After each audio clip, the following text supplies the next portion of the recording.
magic mirror on the wall. Who's the fairest one of all? Selamat datang di What's Mojo Indonesia. Dan hari ini kita akan melihat berbagai perubahan dalam remake Snow White yang mungkin akan mendapat banyak catatan kritis jika Walt Disney masih ada. Peringatan, akan ada beberapa spoiler dalam video ini. I was thinking the same thing. Nomor 10, menjawab terlalu banyak pertanyaan. Sama seperti orang lain di internet, ya KB juga sering membuat video yang mengolok-ngolok hal-hal dalam film Disney yang kadang tidak masuk akal. This is his kingdom, with the same little tale to tell. He taught me to be fearless, fair, brave, and true. Tapi pada akhirnya kita semua tahu bahwa film-film ini adalah dongeng yang tidak selalu mengikuti logika dunia nyata. Sayangnya, Disney sepertinya melupakan hal ini dalam remake live action mereka. Snow White justru terlalu berusaha menjawab pertanyaan-pertanyaan yang sebenarnya tidak perlu dijawab, seperti di mana orang tua Snow White? Apakah ratu punya anak buah selain sepemburu? The queen is evil. You must flee into the woods. Apakah ada penduduk desa di kerajaan ini atau hanya ada 3 orang saja? Remake ini mengisi lubang-lubang cerita yang sebenarnya tidak perlu diisi. Bahkan menjawab pertanyaan-pertanyaan ini malah memperlambat alur cerita. You know, I really don't remember you being this opinionated. Nomor 9, petualangan Snow White yang kurang menegangkan. Kami rindu era Disney lama di mana film-filmnya tidak takut menggabungkan keceriaan dengan ketegangan. Silence! You know the penalty if you fail.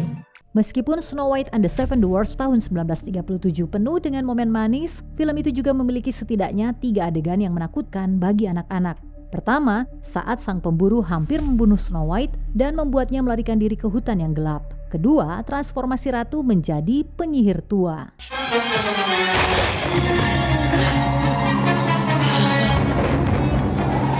Look! My hands! Dan ketiga, adegan klimaks di mana Snow White memakan apel beracun, lalu ratu jatuh menuju kematiannya. Remake ini mengurangi elemen visual yang menyeramkan atau bahkan menghapus adegan-adegan tersebut. Kami paham jika beberapa orang tua ingin melindungi anak-anak mereka dari hal-hal yang terlalu menakutkan. Tapi dalam kasus Snow White, justru adegan-adegan inilah yang nantinya akan menjadi kenangan masa kecil berharga. Ya, awalnya mungkin menakutkan, tapi seiring bertambahnya usia, kita akan mengenangnya dengan penuh nostalgia. I was thinking the same thing. Nomor 8, kualitas visual yang menurun. Bahkan jika kamu menonton versi animasinya tanpa suara, film ini tetap terlihat hidup dengan detail yang kaya dan ekspresi yang begitu kuat sehingga kita bisa mengikuti ceritanya hanya dari visualnya saja. What do you do when things go wrong? Oh, you sing a song.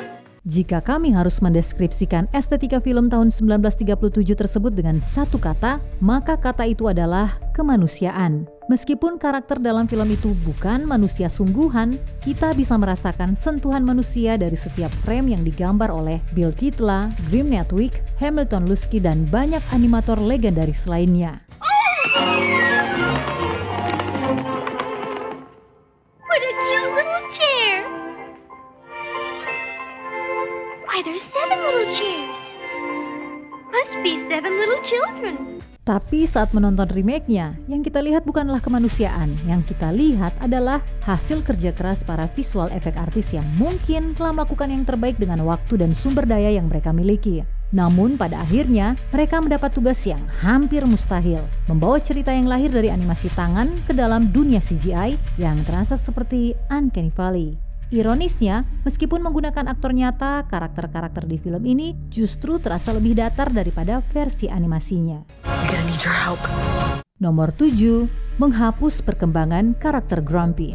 Grumpy mengalami salah satu perkembangan emosional terbaik dalam versi aslinya.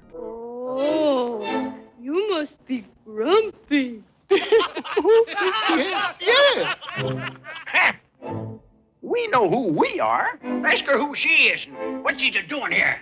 Awalnya dia sangat skeptis terhadap Snow White, tapi perlahan sang putri berhasil meluluhkan hatinya. Meskipun terlalu gengsi untuk mengakuinya, Grumpy sebenarnya mulai peduli. Saat para kurcaci sadar Snow White dalam bahaya, Grumpy yang memimpin mereka untuk menyelamatkannya, dan ketika Snow White tampak sudah tiada, Grumpy lah yang menangis paling keras, membuat kita ikut menangis juga.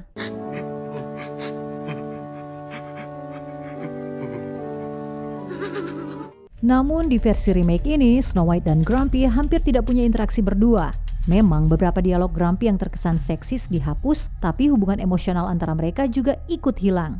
Jadi ketika Grumpy menangis dalam versi ini, kita tidak merasakan penderitaan kehilangan seseorang yang telah menghangatkan hatinya yang dingin. You're called happy because you're happy, and I'm called grumpy because I'm misunderstood. Kita tidak merasakan apapun. Nomor 6. Memberikan perkembangan karakter pada Dopey. Alih-alih Grumpy, Snow White justru lebih banyak menghabiskan waktu bersama Dopey, mencoba mencari tahu alasan mengapa dia tidak pernah bicara.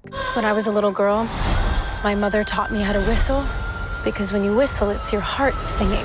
Ternyata karakter komedi kita yang selalu ceria ini sebenarnya takut. Sepertinya itu karena teman-temannya cukup kasar terhadapnya di versi ini. Kita tahu, Grumpy memang suka ngomel, tapi bahkan Happy juga ikut menertawakan Dopey saat dia tertutup bubur. Diceritakan bahwa Dopey sudah tidak berbicara selama lebih dari 200 tahun. Namun, hanya dalam beberapa hari mengenal Snow White, kata-kata manisnya berhasil membuat Dopey kembali berbicara.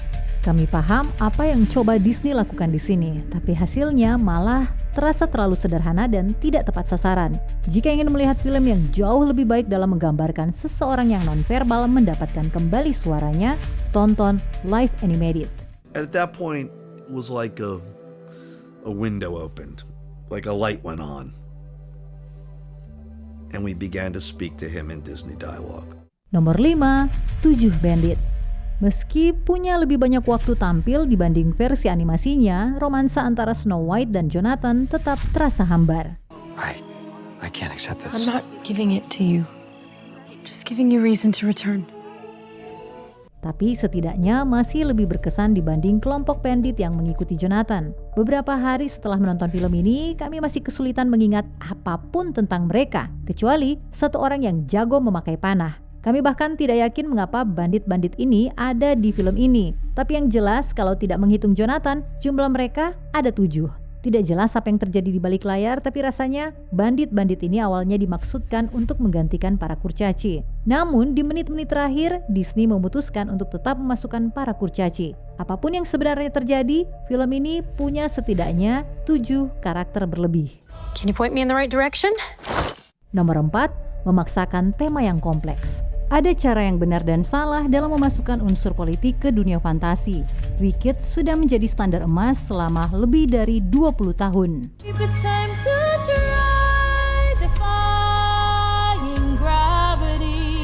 Musikal panggung yang diadaptasi menjadi film ini punya karakter yang kompleks, membuat kita melihat sebuah kisah klasik dari sudut pandang baru. Remake Snow White mencoba mengeksplorasi tema fasisme, tapi tidak benar-benar punya sesuatu yang berarti untuk disampaikan selain fasisme itu buruk.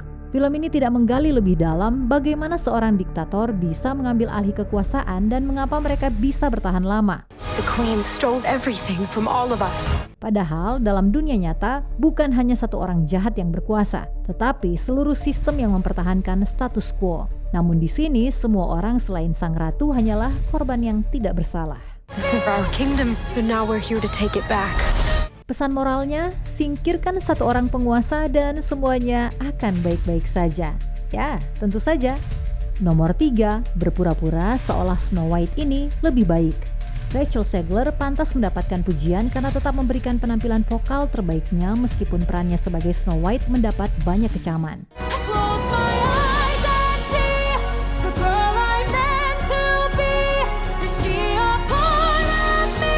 Meskipun kita tidak memiliki masalah dengan penampilan dari Zegler, penggambarannya sebagai Snow White merupakan cerita yang berbeda. Filmnya tampak seolah ini merupakan Snow White yang lebih kuat, lebih berkembang, padahal hanya sedikit yang diperbaiki.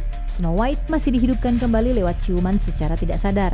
Bahkan kekasihnya menyelamatkan Snow White 2 kali. Snow White memang tidak menunggu kehadiran pangerannya, tetapi dia menunggu kepulangan ayahnya. Sampai akhirnya ia mengetahui kalau sang raja sudah meninggal, barulah Snow White memutuskan untuk menggulingkan sang ratu. Jika yang dibutuhkan hanyalah pidato inspirasionalnya, bagaimana mungkin sang ratu bisa mempertahankan kekuasaannya sampai selama itu? I'm not afraid to fight. Nomor 2, semua hal tentang sang ratu. Dalam versi aslinya, sang ratu adalah sosok yang angkuh dan mengancam, memberikan teror dalam setiap adegan yang dilakoninya. I'll go myself to the dwarf's cottage in a disguise so complete No one will ever suspect. Ketika Gal Gadot berperan dalam posisi ini, penampilannya sebagai sang ratu bisa dibilang cukup. Namun film ini juga mencoba membuat sang ratu menjadi lebih komedik dengan memberinya penampilan musikal yang mewah. Coba kamu bayangkan sang ratu dalam animasi ini bernyanyi. One taste of the poisoned apple, and the victim's eyes will close forever in the sleeping dead. Mungkin kalau lagu itu memiliki nuansa seperti Hellfire dari The Hunchback of Notre Dame masih bisa diterima, tapi All is Fair bukanlah Hellfire. Selain terasa tidak sesuai dengan karakternya, Gadot tampak berada di luar zona nyamannya. Upaya komedi ini pun mengurangi sisi menakutkan sang ratu. Meskipun riasan Gadot saat ia bertransformasi menjadi penyihir cukup mengerikan, namun ia tidak menghabiskan cukup banyak waktu dalam wujud tersebut. Did I frighten you? Sebelum kita lanjut, jangan lupa subscribe dan tekan tombol bel untuk mendapatkan notifikasi tentang video terbaru kami.